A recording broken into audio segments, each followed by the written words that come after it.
likely to sleep through their alarm? Well, or, Michael, what did you just find on the floor? I found a little ear thing. The little things that go in people's noses and ears. Oh, a piercing. It looks like, yeah. It's a little golden, little round thing.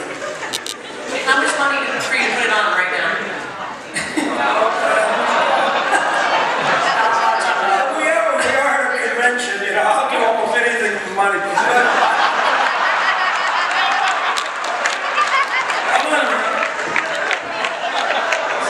That's the truest answer you've ever given.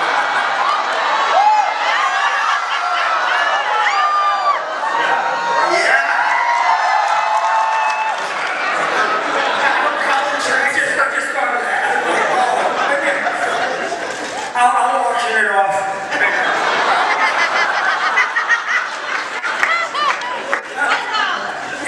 So, who is most likely to sleep through their alarm, and why is the answer Michael Coker? No, actually, a lot of times I'm up before the alarm. I set the alarm, and no matter what time I set it for, and in my mind, I go to sleep. I go to sleep, and then obviously I can sleep. I just go to sleep, you know, like within 2 minutes I'm asleep, and then I wake up like right before the alarm, almost every time, no matter what time the alarm is set. 5, 6, 8, 9, 30, it doesn't matter. I wake up generally right before the alarm. How are you able to just fall asleep? I think we should just teach the seminar on that. I just close my eyes and I go to sleep. And no matter how active I am during the day, when I lay down, I go to sleep. Very easy, very quick. Very easy, very quick.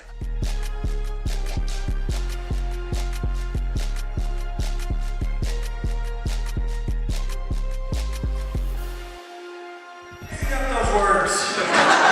Love, lust, love, lust. It happens all the time.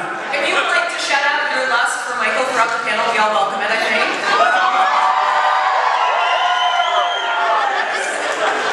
I lost you! Girl, that's my girl.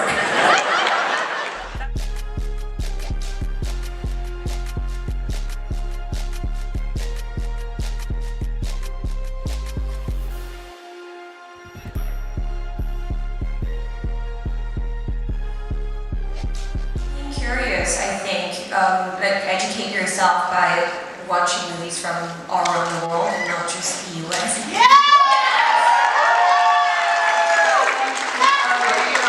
Work hard, train hard, try to be healthy, read, I don't know, there's like so many things.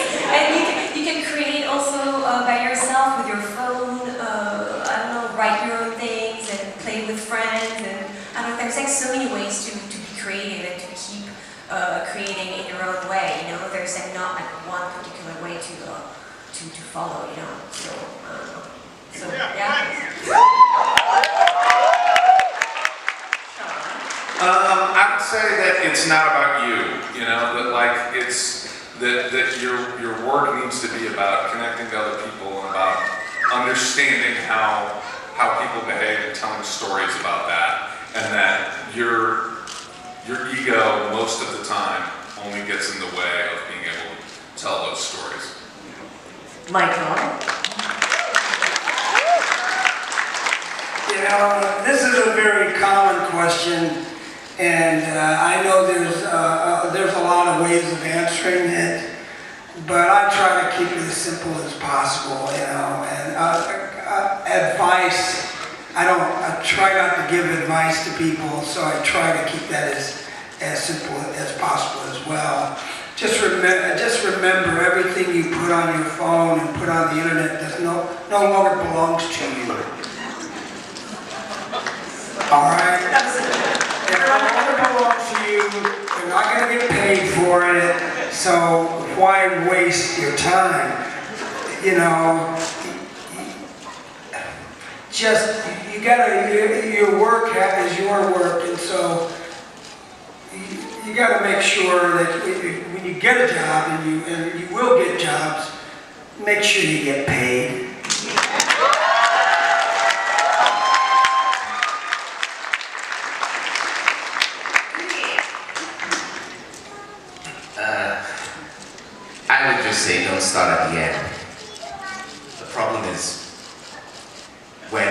art, creative, all that's blasted out there, we always start at the end. I want to be in a Marvel movie. I want to be doing the music, playing Roxy on Broadway. I want to write the next blockbuster. And we're there, and it just sets this thing in front of us, and you forget, well, that's your end point, right? Remember what you have to do beforehand. And Pom's mentioned a lot of them, but you talked about your school in Chicago. Guys, I'll come back to this. I love my favorite word. I just say to people, craft.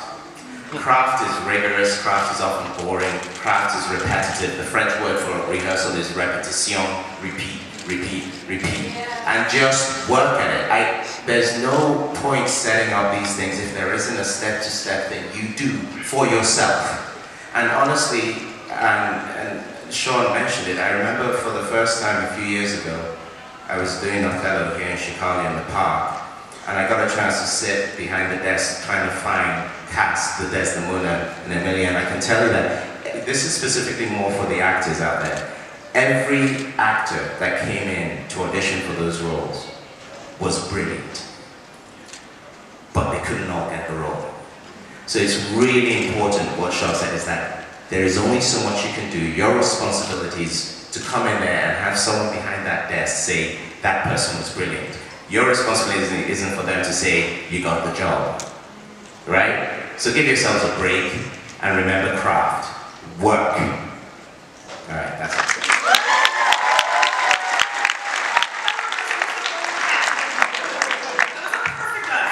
I mean, what can I even add to all of this amazing advice? I would say, don't be scared to fail. I think that failure is absolutely vital in anything that you want to try out in life. Like, you have to start at a point where you're not good at it, and you're going to have to, as you say, repeat and get good at it, and that takes time and repetition. And you know, it's an industry that does have quite a lot of rejection, not to get negative, but it does, and that's part of it. So you have to kind of like be not put off by that and be willing to kind of accept that, learn from it, and move on and carry on. So it's all in the persistence, as well as working on your craft. It's like, just be so persistent, and that will really help you out. Never, ever take no for an answer.